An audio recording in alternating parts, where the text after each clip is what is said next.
The advice and opinions expressed by the host of Autism Live and her guests are meant solely as suggestion and should not be in any way construed as child-specific advice. Any choices you make in determining your child's treatment are completely at your own discretion.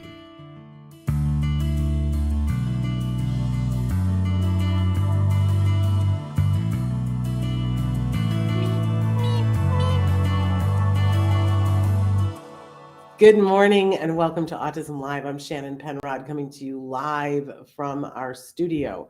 And I'm excited to be here. Those of you who watch the show regularly, you know, or you must have seen that we've been having a little bit of a rough one the last couple of weeks.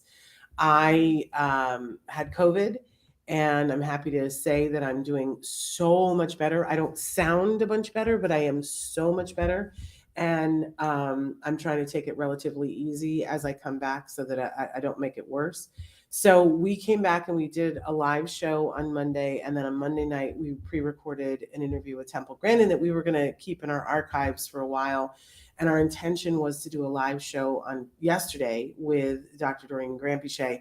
But Dr. Granpeesheh, she has a home in Florida that was decimated by Hurricane Ian.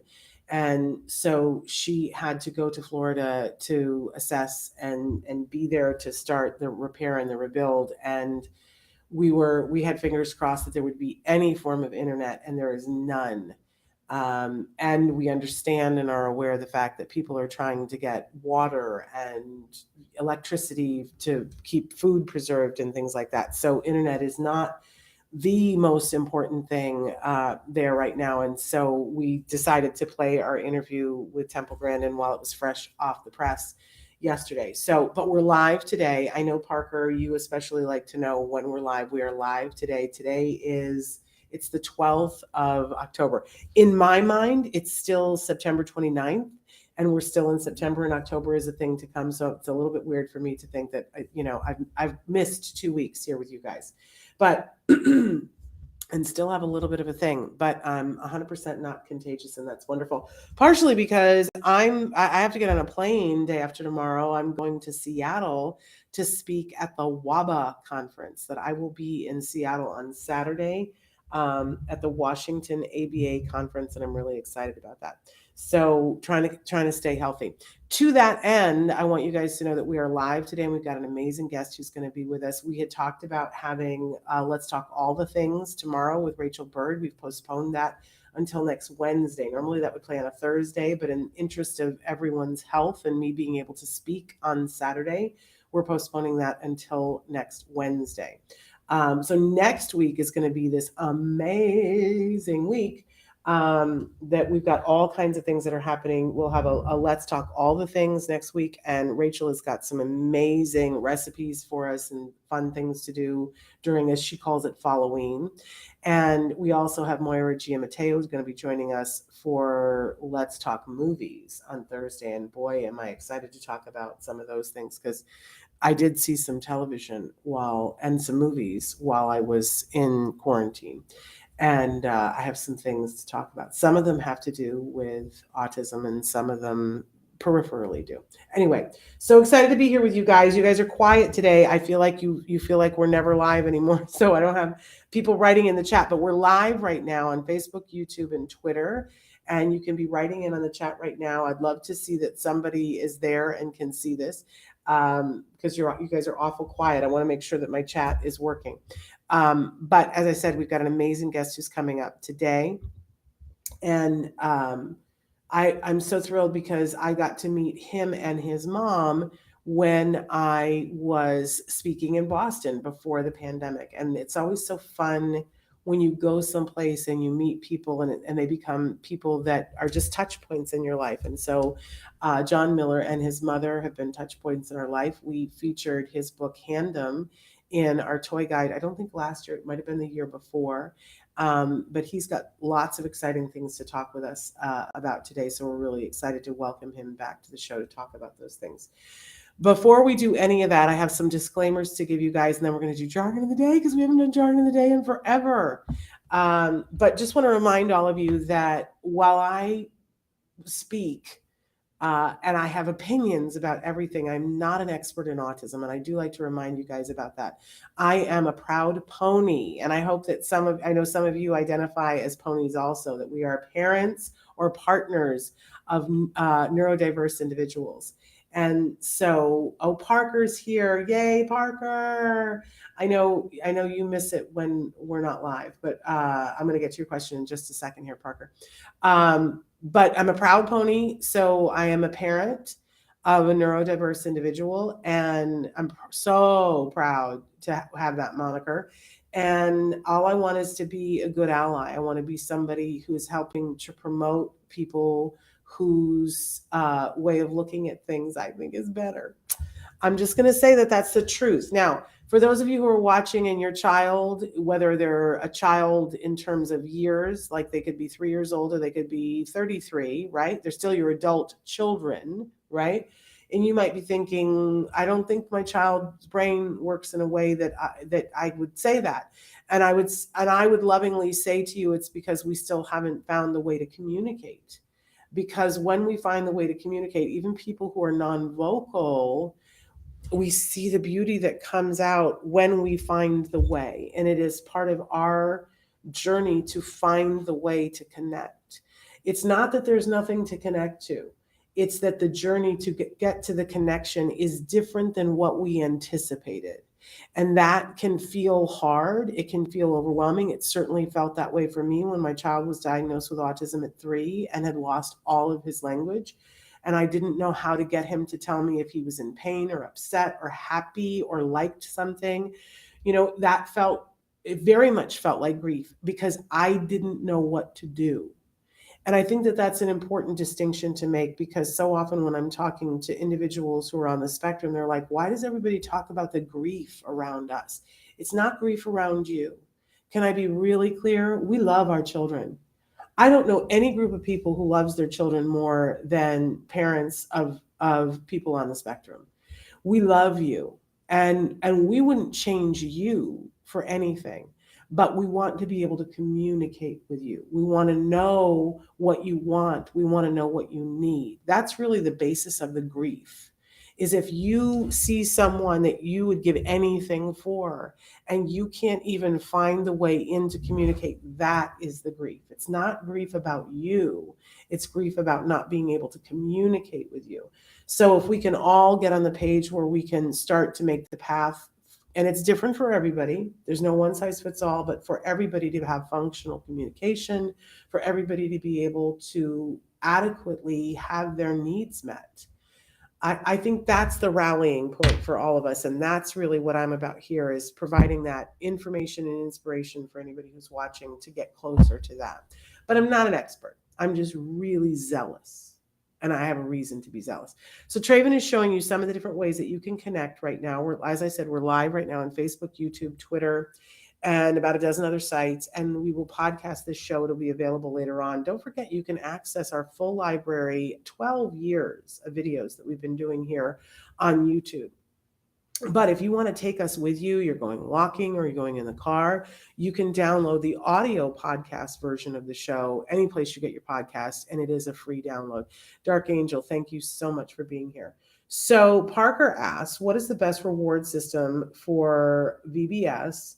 A lot of 3-year-olds were little terrors. Bless your heart, Parker.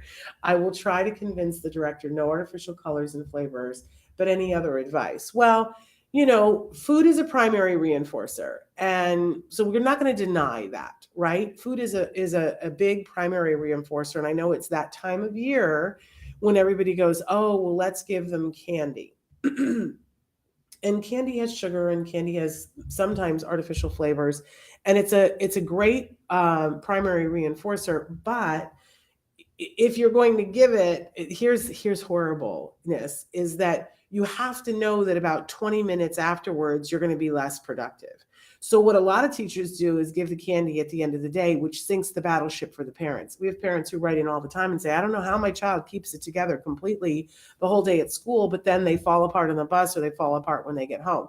And part of that is that the system is so regulated at school, but part of it sometimes is that somebody's jacking them up on candy as they go to leave home. So it's hard, Parker, because all kids are different. And what is rewarding for one may not be rewarding for another. But I think a proactive tactic for this is a little bit better. When you're 3, you have, and this is the technical term that I use, yayas. You got to get your yayas out. They have this pent up energy where it's very hard for them to sit still and focus. And this is all kids that are 3, right? It's really not on their docket to sit still and pay attention. They're at 3, they're beginning to learn how to do that for, a minute or 2 at a time. People always have this expectation that, oh, we're going to sit down and we're going to read for an hour with 3-year-olds. And that is really ambitious and probably shooting yourself in the foot, right? So I think that movement as a precursor, as an antecedent thing, that whenever I'm working with little kids, whether they're on the spectrum or not, I'm always like, how many seconds, not even minutes, before there is an opportunity for them to interact with movement? I don't think I have it on this bookshelf, but one of my favorite kids' books is, no, it must be on the other bookshelf. One of my favorite kids' books is We're Going on a Bear Hunt. But when reading We're Going on a Bear Hunt, there are sections of it where it says, we're going to go on a bear hunt and we're not afraid and all this other stuff. And then they meet a problem. And they go, oh, but now we've come to a field. What are we going to do? We can't go around it. We can't go over it. We can't go under it. We have to go through it. Right. And then you turn the page and it shows the family going through the field and it says swishy, swishy, swishy. So what I always do is have a movement that goes with the sound. So if the kid is sitting with me, next to me, or on my lap, we say the swishy, swishy, swishy together and we go, whoo, whoo, whoo. And we do and each time there's something, we make the sound and the movement because it keeps them engaged, right? The other thing that I do when I'm reading to them is that it's got to be interactive. And when I say seconds, I mean seconds. So, for that book and most books, I find something to ask them and say, where's the baby? Point to where's the baby? Where's the dog? Point to the dog. And there's a dog and a baby on every page, right? Though those Usborne books, they have a little duck built in, that there's a hidden duck somewhere on the page. And in the beginning, you can take kids' fingers and you say, where's the doggy? And you say, there's the doggy, yay, right? So that it keeps that interaction going. But if there's a movement, and it sounds silly because this is not that big of a movement, but it's something. And kids have to get their yayas out. So, we have yaya breaks, and I love watching therapists with the little ones. They do something called noodle arms, where they take the kids' arms and they go, woo, like this, holding their hands. Not hard. It's just a very gentle thing. And they go, let's do noodle arms. And so they'll do something and they'll go, okay, let's do this now. And then they'll go, noodle arm break, woo. And then they do something for a couple of seconds. Okay, noodle arm break. Because it keeps them engaged and it keeps them regulated. So I don't know. I mean, for some kids, that is a reward system, but I think of it more as an antecedent strategy, Parker, before they get to the point where they break down and turn into little terrors. Because when they turn into little terrors, the truth is they're telling you something. And I would want to look at and say, what do they do when they're little terrors? Is it that they're breaking out in conversation with each other? Are they running around? Because all of it is clues to the fact that they're getting bored. And kids get bored. I know a lot of teachers who have different strategies. There's a game that's called Elephant, Seals, and Wagons, and you can play this with very little kids. Or you can play it up through people who are college students. It just gets more and more difficult, right? So Elephant, Seals, and Wagons, with little kids, we start with that if I go like this, that means that I want you to play the piano because I'm listening. And if I'm playing the piano, then you need to put up your ears and you need to be listening. And you can teach that to 3-year-olds. And so if they start to like mess, you've got them in a circle and they're like starting to degrade and the whole thing is starting to get messy, you can have a simple gesture where you go, and then all the kids go like this. right? So that they're all hearing, and you praise them for, and then you change and you go like this so that it keeps them engaged, right? Later on, when they're older, you're doing the playing the piano, or you're listening, and you point to somebody and you say elephant, and the person in the middle has to make the snout, and the people on the side have to make the big ears. And they're the same thing with seals, and wagons, that there's a gesture that needs to be made in the middle and the side. We play zip zap zop with kids a little bit older than 3, but you can do the playing the piano and the ears with 3, and it's a way to snap them back into, oh right, something's going on, I'm participating, I'm a part of this. And because it's got a physicality for it, it helps to regulate them, if that makes sense. And you can do that with kids on the spectrum. It means that you're going to give them more opportunity and more reinforcement to do it, but it can be good with all kids. Sunil says, hi, good evening from India. And they are a special educator. I have a student who has temper tantrum throughout 3 months till known. He is 3 now. How to deal with that? Well, Sunil, if you watch the show, one of the things that we talk about is that all behavior is communication. So I would want to look at this, that this temper tantrum isn't happening just in space, that all behavior has that 3-term contingency, that something happens, right? There's the antecedent, there's something happens, then we have the behavior, which is the tantrum, and then something happens as a result of the tantrum, and we call that the consequence. That's the ABC of the behavior: the antecedent, the behavior, and the consequence. So I would want to have you start taking data on it and starting to notice. I always, encourage people, this is so easy to do. They have apps for this now too, but you can low tech this. And you just take a piece of paper and you fold it into 3 columns, like so. And across the top, you write A, B, C, and we can all remember A, B, C, right? What's hard to remember is that A is antecedent, which is what happened before. B is the behavior, C is the consequence. And usually we don't notice the antecedent. That's the truth. But if you start doing this, you'll start noticing the antecedent. But so I would start writing down exactly what the behavior is. What does it look like? What time did it happen? And while it's happening, you can't be writing this down, right? But what you can be doing while it's happening is sort of being a court reporter in your head and remembering and going, okay, I need to remember that first he spit and then he threw things. And I'll tell you what that does. That keeps you centered. You have a job to do rather than freaking out and going, when is this going to end? Because that's the human emotion that we feel when somebody starts to have a tantrum, because it feels like a total loss of control for us. But so in your head, you become like a court reporter. If I was having to report this to a court, right? So first he spit, then he threw things, and I would be keeping an eye on the time. And later, first thing you're going to do while it's fresh in your mind, you're going to write down the behavior, when it happened, what it looked like, what it was, right? Then you try to be a detective and go back and think, what happened right before? Did we eat lunch? Did we come back in from the playground? Did I put a demand on him? Did somebody speak to him? Like, what happened right before? And we're doing this all without judgment. We're just the facts, ma'am, right? And sometimes you're not sure, but you write down anything that you can think of for the antecedent, and then you're going to write down what was the consequence. And then you got to be really clear with yourself and honest and not judgmental and think, okay, well, the way we got out of it was I gave him a piece of candy. And don't judge yourself if you did that. We've all done that, right? Or, the kids hugged him and that's how we got out of it. Or eventually he fell asleep. Whatever the consequence of the behavior was, you want to write down what happened after the behavior, right? And then once you've got it all written, it may take up the whole page. It may take up 2 pages, right? But then you draw a thick line and then you add the next one. And you do that for a couple of days. And I guarantee you're going to start to see a pattern. You might see that, oh my gosh, that's so weird. It always happens at 1:12 in the afternoon.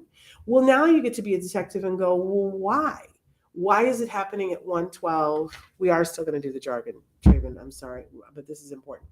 But why is it happening at 1:12? Is it because he's eating Cheetos for lunch and he's having a reaction to the food dye? Or is it because the sprinkler turns on at 1:11 and there's a high pitched noise that he can hear that I can't hear? right? But something will show you a pattern of, oh, he only does it when we go to do math. How fascinating is that? Or he only does it when we have just come back in from being outside, because maybe he needs a little bit more of a transition before we come back inside. But what you're trying to see is, what is he trying to communicate to you? And once we figure out what he's trying to communicate, then we can get in there and change the variables and do it effectively. So that's super important. But I would love it if you would take data on that, the ABC data on that, and then send it to us. And I'll have Dr. Doreen look at it before the next show that she's on, so that she can go, oh, here's what this looks like. Does that make sense? But while the tantrum is happening, you want to be as neutral as possible. When somebody's throwing a tantrum, you want to make sure that they can't, your first bit of business is to make sure that they can't hurt themselves or anybody else, and you stay vigilant to that. And sometimes my kid was a swiper. Man, he would go over and he would just swipe everything off a table. And if you had moved everything off the table so he couldn't swipe, then he'd try to turn the table over. So sometimes it meant that he would be having the tantrum and I would have to put my hand on the table so that he couldn't turn it over. And I wouldn't say to him, I'm holding my hand here so that I can outsmart you and you can't turn the table over, right? I wouldn't even make eye contact, but I wouldn't ignore him. I would ignore the behavior, right? So we want to keep them safe during the tantrum, and it's exhausting to throw a tantrum. They will get to the point where they will either exhaust themselves and lay down, or they give up. So they don't go on forever and ever and ever. I don't want to put a time limit on it, because I'm sure that there's a kid who can throw a 2-hour tantrum, but they get exhausted. It's exhausting for everybody. I see Dark Angel is written about Clostridia is clear from the gut, but it messed up his neurotransmitters. He's moody, and I can't moody people. How should I deal with this? It gets me angry. Yeah, it's so hard when your kid is moody. I don't know, when you say it messed up his neurotransmitters, that concerns me, and I don't know enough about that. I'm going to be real honest. But I would check, is he getting all the things that he needs to, and is his gut hurting? Like, when you're moody for a reason, right? Because something may not be right. So I would double check on this. As to your anger for it, again, let's talk about what is the function of the moody. And the function of the moody may really be that he doesn't feel well, and that's why he's being moody. But it may also be that he's realizing that when he's moody, he gets something, attention. And I know that you being angry doesn't feel like it's good attention, but that might be good theater for him. I don't know. So you could do the 3 column on it as well, but for your anger about it, I would say to you, you got to come up with a strategy for yourself that when he's moody, that either you hum a song to yourself, or you hum it out loud, or you think of something that makes you really happy, that you have a boundary that his mood does not become your mood. It's hard. I'm not always successful at it. I'm going to be really honest, but sometimes I can be. Yeah, I see that you say it makes me angry because I don't want to see him unhappy. But and you are supplementing him to help him. Okay. Again, I don't know enough about what has gone on with the Clostridia and the neurotransmitters, but I hope you've got a good expert who's helping you. And if you don't, check in with somebody at TACA, okay, to see if somebody else has been through this. I would go on one of their message boards and say, has anybody else been through this with Clostridia from TACA, and see what they have to say. But don't. Oh, it's so hard when they're nasty and just moody.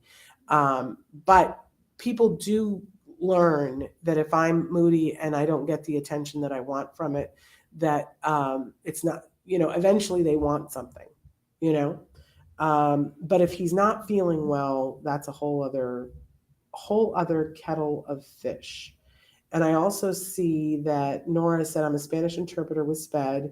Your show helps my job so much. District hardly gives us any training. Oh, Nora, I'm sending you a hug. I hope, Nora, that you have checked out the Autism Partnership free RBT training, because that will be so much better training than I could ever hope to present here. And it's from experts and it's free. So I hope that you will look that up. You can Google Autism Partnership free RBT training and it'll come up. Okay. Somebody just wrote something else in. Thank you. All right. And I occasionally still have a cough. I apologize, you guys.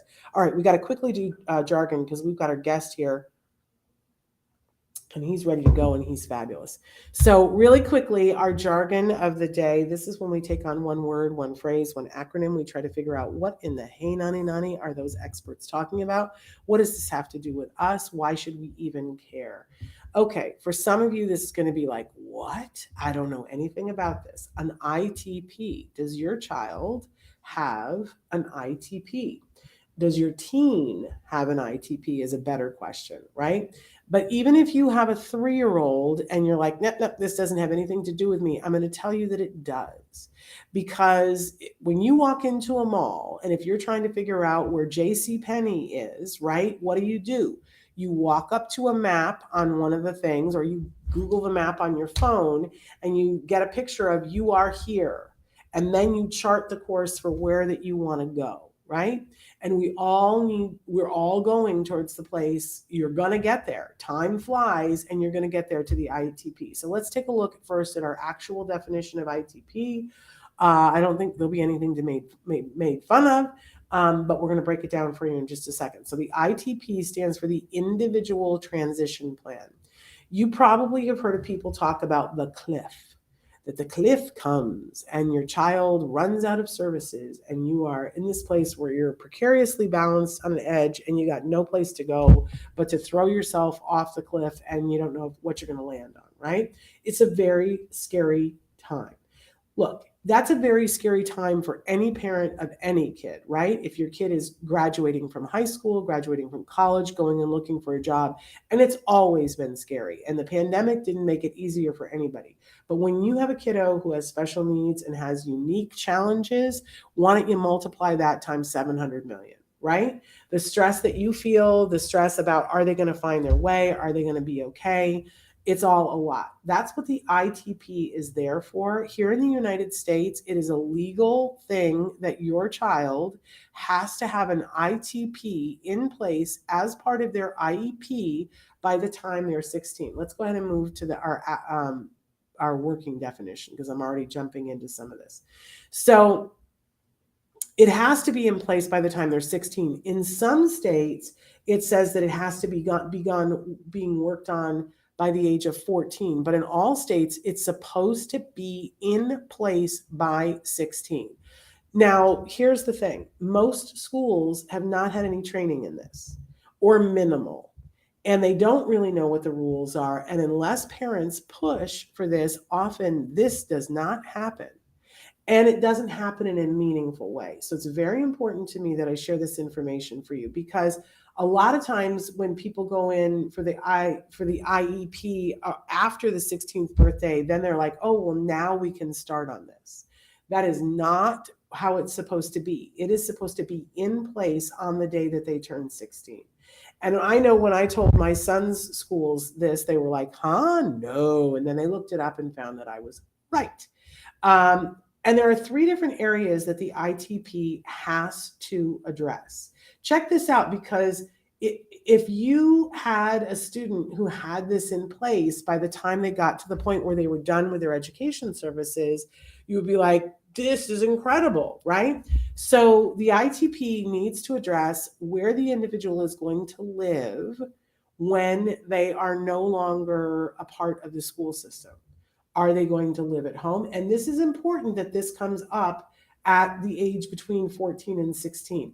It doesn't mean that it can't change, but really you need to start thinking about what the plan is so that by the time they're 16, you're moving towards it. There is a plan in place and we're not still talking about it, right? You can always change a plan. You can always change a goal, but where is the child going to live? And I think for most parents, the first knee-jerk reaction is, well, they're going to live at home and they're going to live at home forever.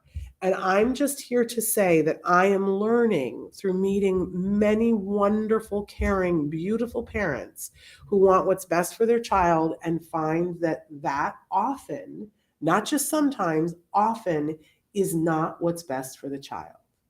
What's best for the child is that they have a plan for them to live someplace not in with their parents. I know. Everybody take a breath. What did she just say? Why is she pushing this agenda? I'm not. I'm not pushing this agenda. But I do want you to think about something. And this is going to be hard, and then we're going to talk about fun stuff. But we're not going to live forever. And where is your child going to live when they're not with you? Because we're not taking them with us. That's not kind and loving, right? When we shuffle off this mortal coil, we're not taking our kids with us. We want them to live happy, full, independent lives when we're not there. And if we wait for them to find that placement after we're gone, we really have put terrible pressure on them. Terrible pressure. And I see parents that are finding the ideal living situation with their kiddos when they're 18, 20, 24, 25, so that they have years to be there and make sure that it's the right placement and soothe the bumps and help them to overcome the challenges. So, and what's crazy is a lot of them find that their kids are happier, that they enjoy the independence, that they enjoy being like their peers, being out in the world and I don't live at home anymore, I'm an adult. That there is some pride that comes with that, and that often they rise to that. So just putting it out there, you don't have to decide that today, but there has to be a conversation that starts to happen about where would we like for them to live. And if after having the discussion you decide that you want them to live at home, that's perfectly okay. But you would still want them to be working on some independent skills because you're not going to live forever, right? I know. My plan was that I was. But also in the ITP, it's where will they work or where will they go to school, and what their support system will look like. And the support system can't be just you. That's not a good plan. The support system has to be something that lives beyond the individuals in the equation. So this is what the ITP talks about. And the people who are responsible for implementing these three things and working towards the goal is your local school district. I know, right? Who knew? But it is true. Now, they find skinny little ways to do it that aren't very robust. But if you know about the ITP process, then you can sort of say, no, I don't think that's robust enough. We really need to take this on. Okay, so that is ITP. I don't want to belabor it because we have a wonderful guest. Let's move on to our question of the day, which fits right in with all of this and with our guest, is how are you preparing for the future? Because the future is coming, and we want to live in this moment, and we don't want to always be in the future or always be in the past. But it's really good, like that mall on the map, to know here's where we're trying to get to. And again, that isn't written in hard cement. We can always morph and change that.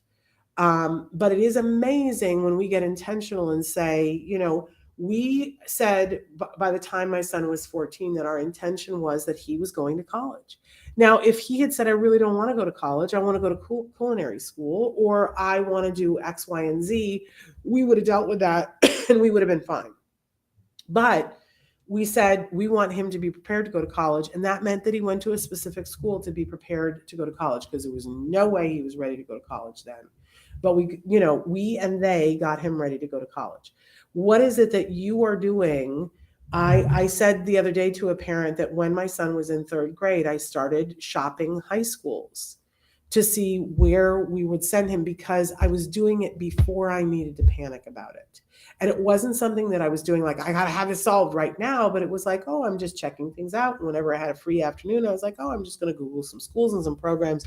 I'm going to ask if I can tour, because the need wasn't hysterical in that moment. So by the time high school came, I knew exactly, and he knew exactly. He had toured it by that point and was like, yes, I want to go to school there. So what are you doing to prepare for the future before it gets crazy? And write in and tell us, because maybe you'll have an idea of something you're doing for the future. And the future is tomorrow.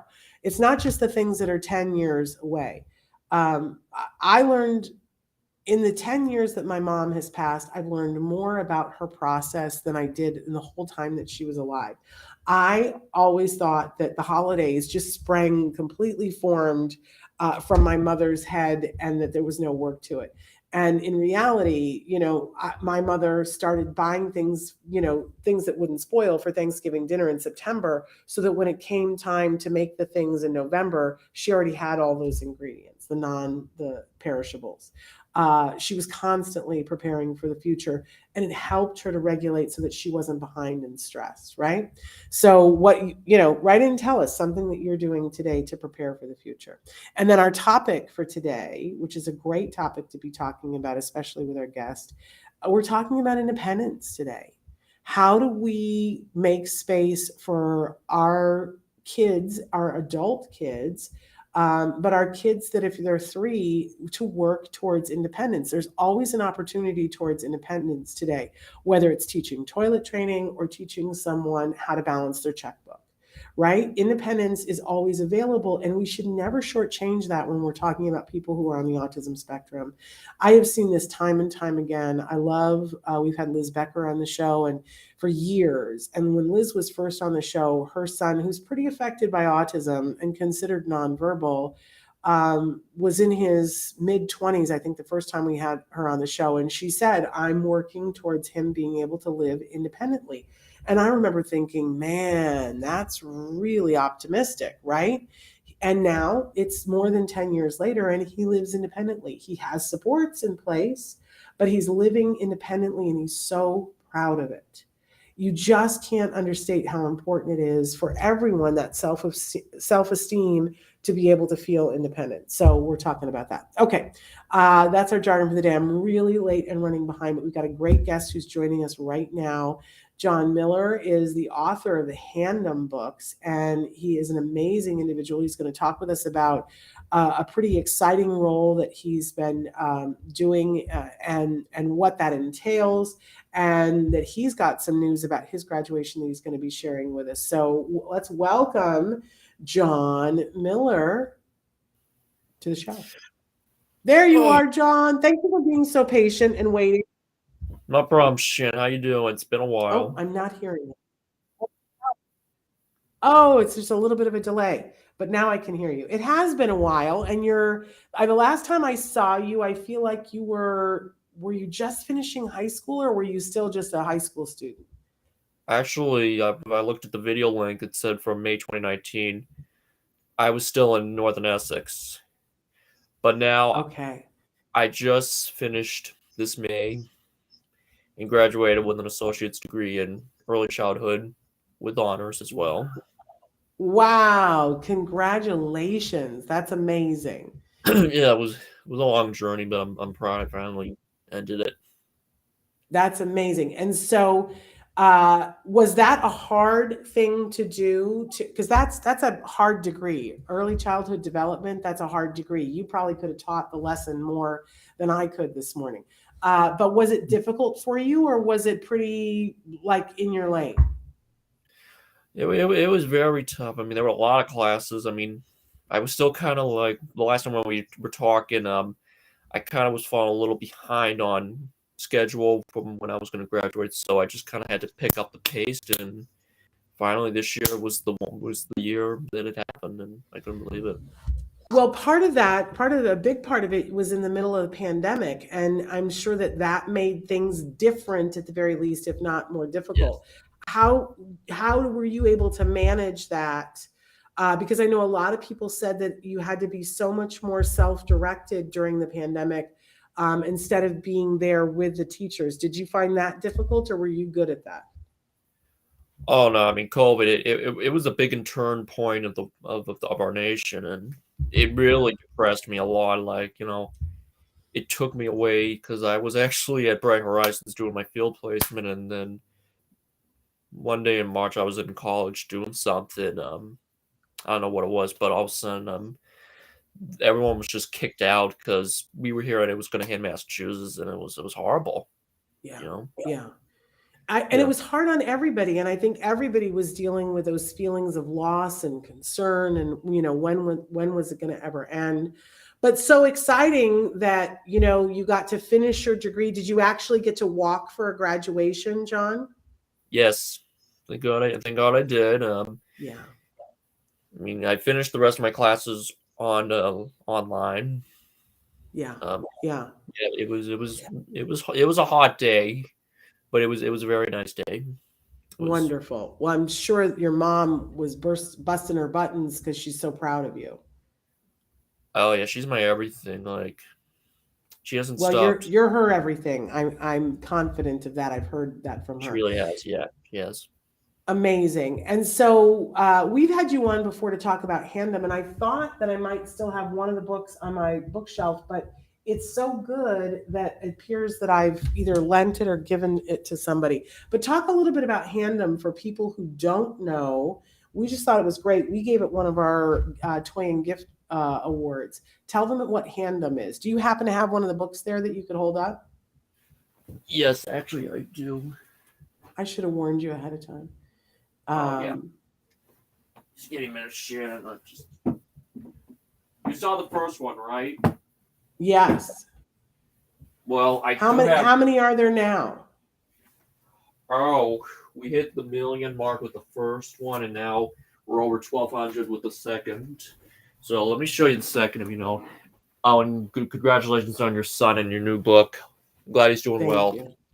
Thank you. I appreciate that. What a No, beautiful book. yeah, There this we is go. number 2. And this, we kicked it off at Man Orchards in Methuen in March. Yeah. 2 months before we talked with you, me and my mother. So this is sort of like a prequel to the original book. It's called The Magical Heart of Handom. I love it. I love it. And you do all of this artwork yourself, correct? Yes. Show us one of the pieces of artwork inside the book so people can really appreciate. Well, and the premise of Handom, just beautiful. This is another one of everyone's favorite drawings for the second book. This garden, I wanted to give a nice glowiness to it with the yellow. Yeah. Yeah. You're such a very distinctive artist, John. You're very expressive, and I love your use of color and the character and the whimsicalness of which you draw the hands, because the hands are there, they have lives and they are like people, I guess. Yes. Yep. And there's the kingdom of Handom. Yes. And we learn things from the hands. Just absolutely adore your work. Absolutely amazing. How young were you when you started drawing the hands and working on the book, the first book? I was definitely 16 years old. Was still in my junior year at high school. On top of that, I was doing that and was in cross country along with it. It was that was a lot. I get the sense that you're somebody who does well when you're busy. Is that true? I mean, it's hard, but over the years I've gotten used to it more, and it's kind of nice. I never thought this would be a part of my life. I only remembered so much as a kid, but then when I got older, it just kind of started sinking. But luckily, they were. And do you think there's going to be a third book about Handom? There is. It's in the works right now, but with everything that's been going on since COVID, and of course some other cool, exciting stuff that I'll tell you. Yes. On this chat, me and my mother. It's just been a lot. It's just been a busy year for me. It's probably one of the busiest years of my life. Yeah, well, you do have a lot going on. You have something really exciting to share with us. Tell us about being a fellow and what organization you're a fellow with, because it's impressive, John. Yes, so I am now currently a Flutie Fellow for the Doug Flutie Jr. Foundation for Autism. Of course, it was founded by former NFL star and legend Doug Flutie. Hail Mary pass. Yeah. But a Flutie Fellow, this is a very big deal, John, and this is not. Yes. It's very impressive. What did you have to do to apply for and be chosen to be a Flutie Fellow? I mean, one day, me and my mother, we we talked to the marketing person. Her name's Elizabeth Monroe. She's nice. She's young, but basically we were just talking with them to maybe do something to promote the book and expand it. And but they really had a lot they had to say, and they were just saying, "How would you like to be a Flutie Fellow for the foundation?" And we were just like, "What? Really?" It was just like,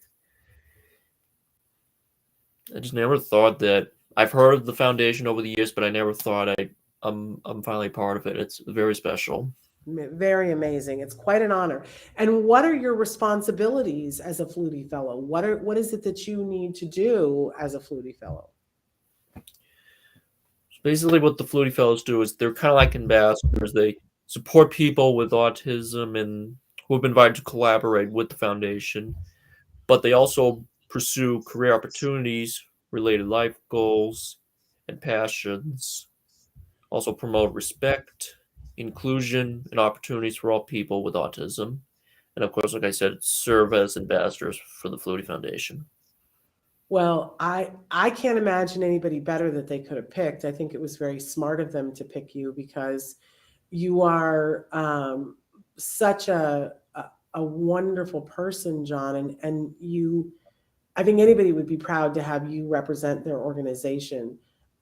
You're thoughtful and considerate, and your Handom books really promote inclusion and respect for individuals and their differences. So I think it was a great choice of the Flutie Foundation. How long do you serve as a fellow? Is it a 1-year term? No, they didn't really get into that, but I mean, a funny thing, before I was even made a fellow, we were at this event in Boston. It was at Castle Fair, I think, Boston. Okay. But I met the Flutie brothers were there performing, and I got to meet Doug Flutie. Wow. I met him, yeah. Was that pretty exciting? It was, yeah. Yeah, it's Are funny you because somebody who's a football fan? I am a football fan, yes, of course. I love the Patriots. No, they're kind of having a little rough start, especially with their quarterback gone. I have to warn you, John, I'm completely football illiterate. I don't know from anything. But I'm a Flutie fan because the Flutie Foundation has been so helpful and amazing. And Doug Flutie is a part of our tribe. He's a dad of a neurodiverse individual. So I gotta love him for that, and I gotta love him for all the amazing things that he's done, and for recognizing young people like you who should have a spotlight, and giving you a spotlight from and a microphone from which to share your story, and to share the hope and inspiration that comes with that. I'm sure that there are people watching and are like, oh my goodness, what an intelligent, well-spoken, sweet young man who's so talented and already has 2 books out, and that they would love it if their child could do that kind of thing. You're an inspiration, truly. So now you've got your associate's degree. You're a Flutie Fellow. What's next, John? Oh yeah, well, and also I forgot to mention this. I co-hosted their annual awards, the Dougie Awards, in April, just before I graduated. Amazing. And I actually got to do it with an alumni of the CBS TV show Big Brother. I don't know if you know her, Brittany D'Angelo. Yes. She also has autism, and like me also, she's a big Disney buff myself. Yes. And she loved We loved her when she was on Big Brother. I don't watch the show. One of my friends You don't? does. Oh, we love it. We watch it that way too much in our house, and we love Brittany. And it was interesting to watch her on the show because she made the choice not to disclose until the very end of the show. And then I was like, oh, well, that's part of the reason why we loved her so much, because we recognize her. But did you enjoy getting to work with her? Yes. She's a live wire. Yeah, I mean, I didn't see her in person, but we what me and you are doing right now, this was on the computer. Yeah. Amazing. Well, and And so do you have more dates like that coming up where there's an opportunity for people to see you doing and being a Flutie Fellow? Or those are yet to be revealed? Well, actually, we do have an event that I'm kind of doing another. There was actually an event I did in the summer. It was right before August. They did this hockey cup, puzzle cup. It's almost kind of like their own Stanley Cup, but not really. And they let me be a captain. Cool. Yeah, it was a fun day. It was actually the first time I actually got to meet with some of the Flutie fellows, and I got to drop a puck, and they actually let me keep one, so now I can have the Bruins people filling in for me. That's amazing. So how Yeah. many Flutie Fellows are there right now? Oh, there's quite a lot. I mean, I'm actually gone in contact with a few more. Even I don't know if you've heard of him, but his name's Jonathan Garner. He's also a Flutie fellow, and Okay. he's a cancer survivor. Amazing. Amazing. Yes. Well, and if I don't know, John, if people wanted to get more information about the Flutie Fellows and maybe having a Flutie Fellow at an event that they're at, where do we go? Do we just go to the Doug Flutie organization? Yes. Because you're under Flutie Fellows, you'll see my name under with all the others. But we have a 5K that's this Sunday, and Jonathan Garner's going to be running, Okay. and he'll also be doing some speaking engagements. And we actually talked to Liz a few weeks ago, I think it was last week, and now we're definitely doing it because she said I could have a little speaking engagement, announce, do stuff, because I love speaking. And you're good at it. I call this foundation my autism family now because it is. That's wonderful. So, John, if people want to know more about you and about Handom and about you being a Flutie Fellow, where are you on social media? Do you have a website? Where should we send them to find out more about you? Yes, we do have an Instagram account. It's Land of Handom, as in our business. Okay. We do have a Facebook. Is it also Land of Handom? Yes. Okay. Wonderful. And so people can be following what you're doing there in those two places. But if they want to know about when you're speaking, would that be on those sites or would it be someplace else?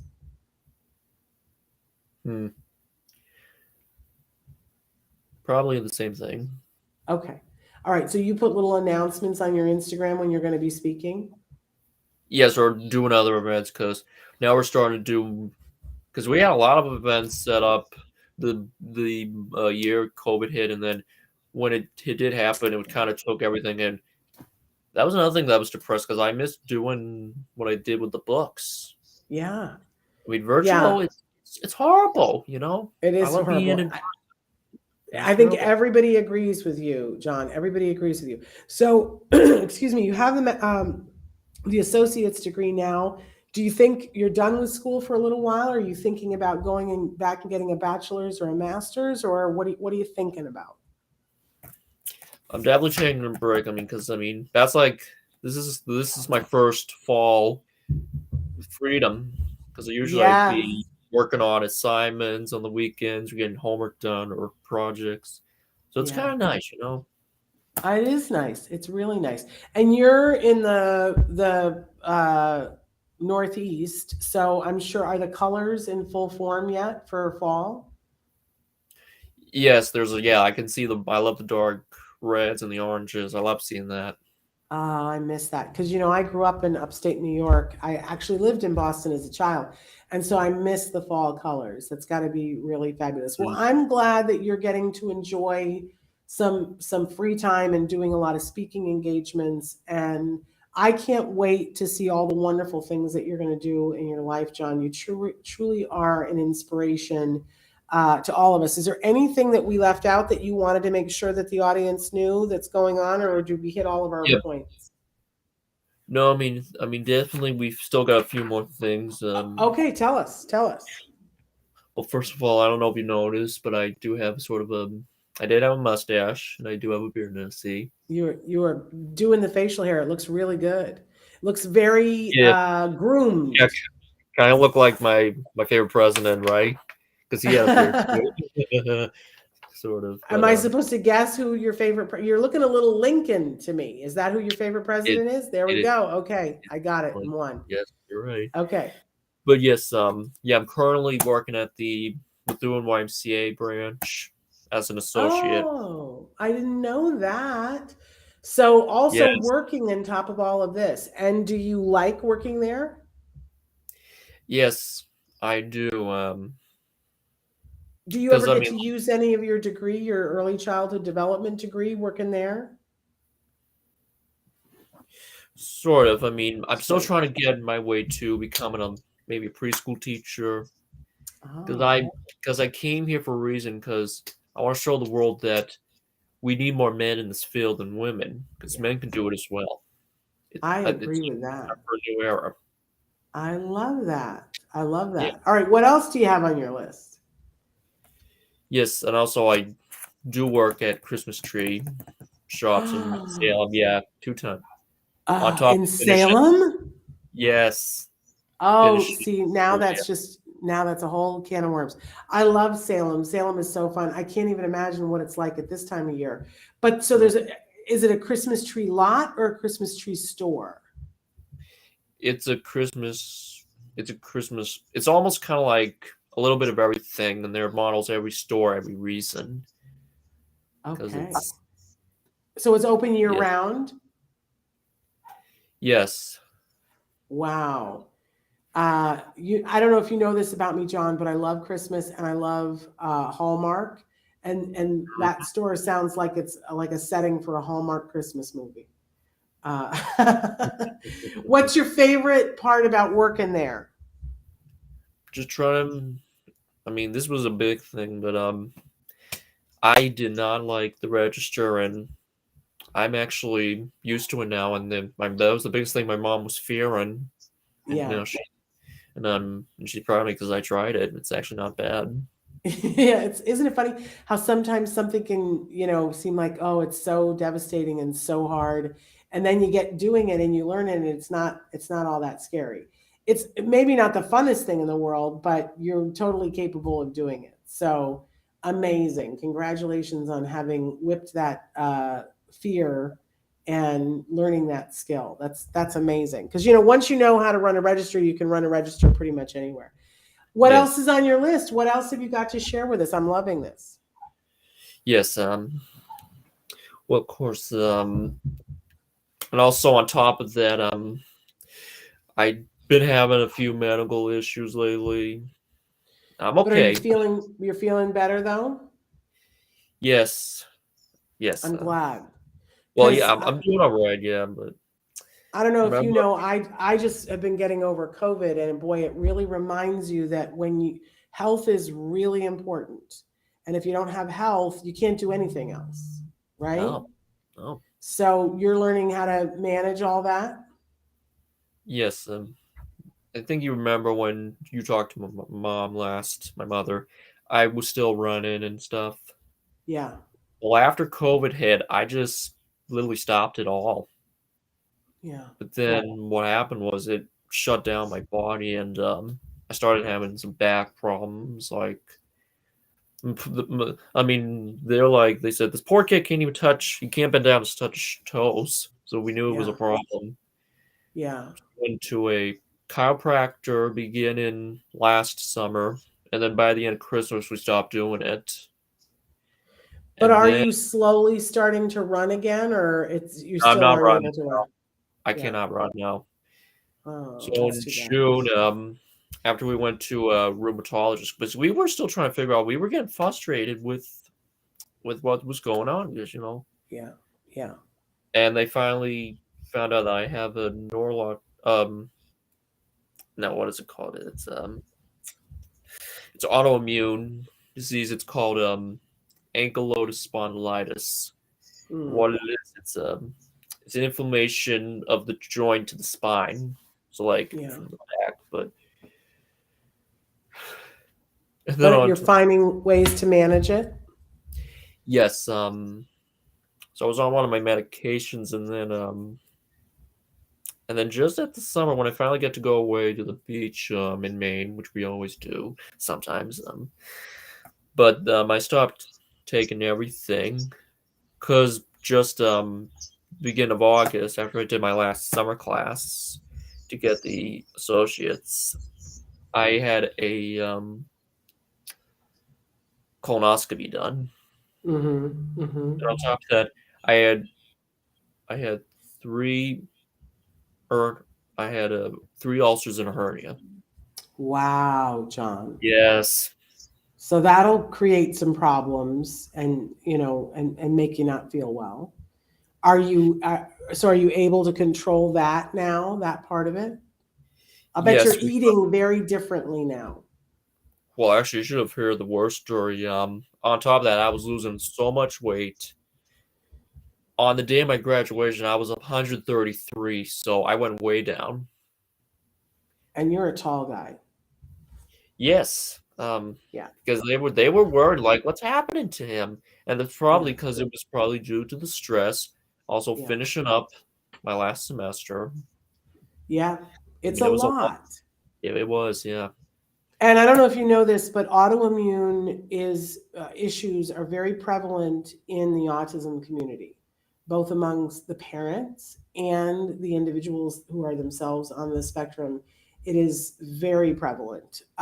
So I don't know, as you're talking about this, and I appreciate your candor and being so open and talking about your health struggles.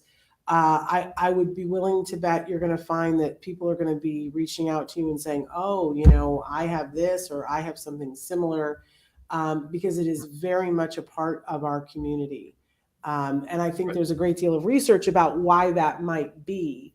But I know that for many, it comes down to managing, not getting completely over the symptoms, but managing your symptoms. And for everybody, it feels like it's a sort of different equation. But I got to say, John, you look great. You look healthy. I hope you're Thank you. feeling healthy. And I hope you're finding your path to finding what the right combination is about sun, no sun, supplements, no supplements, medication, no medication, exercise, no medication. For everybody, it's a Yes. different configuration. But it looks like you're finding it. Yes. I did join Planet Fitness, but I gotta get back there. I've only gone Yeah. once. Yeah. But Well, I'm currently sure that'll happen. I'm on Humira. I'm doing better. I'm back to like Okay. 155. But again, I don't want to be a skinny guy with a big belly because Yeah. I do not want to be fat. I mean, Yeah. I like being It's thin. I not mean, fun. Trust me, I know. no. Well, John, we're out of time. We've actually gone a little bit late, but we made you wait. So I wanted to make sure that we had enough time to talk to you. You're amazing. You're such an inspiration to so many of us. Again, your Instagram, it's Land of Handom? Yes. Land of Handom. There it is. We've got it on the screen there. Land of Handom.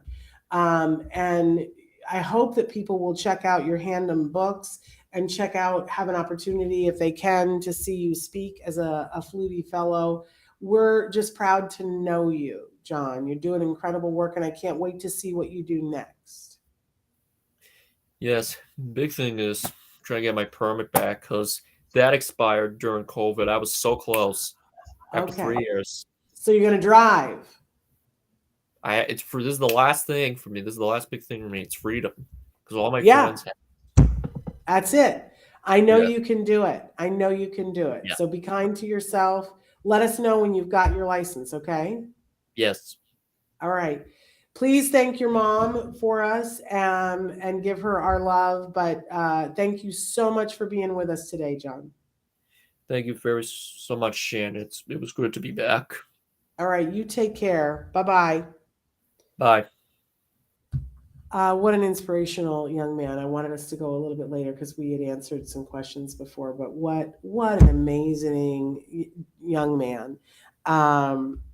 It just fills my heart with so much joy having an opportunity to talk with him.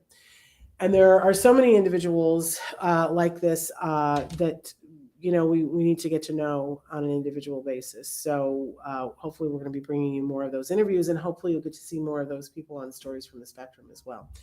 We're going to sign off now. I want to let you guys know that tomorrow we're going to be with you with a new episode of Let's Talk All the Things. We're postponing that till next Wednesday. We're going to play a rerun of it next tomorrow. And there's an episode of Stories from the Spectrum on Friday.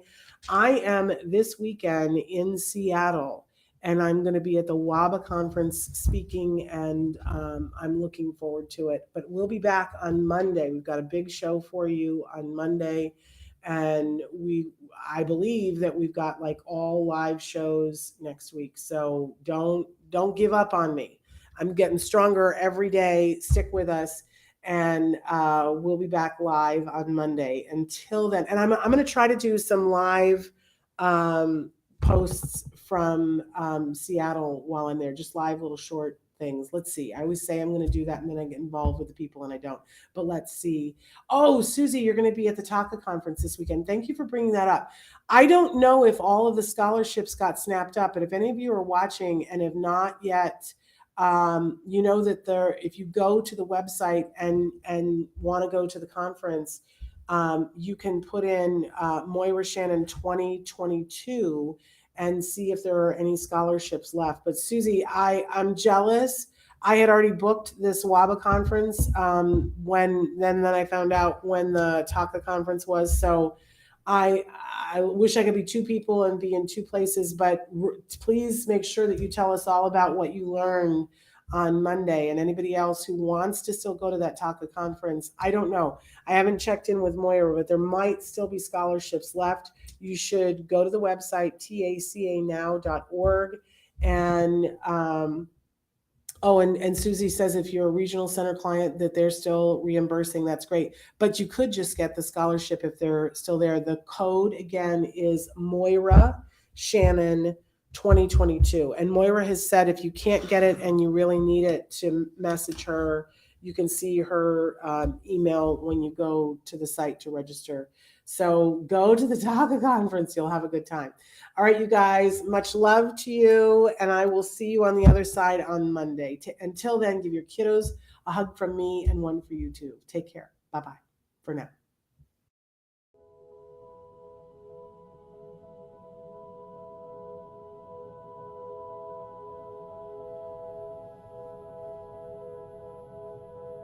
If you found anything helpful in this video, please give us a like. In fact, make sure that you smash that subscribe button on YouTube and give us a like on Facebook. You can also follow us on Twitter and on Instagram for important updates. And please download our free podcast wherever you get your podcasts. Thank you so much. See you next time.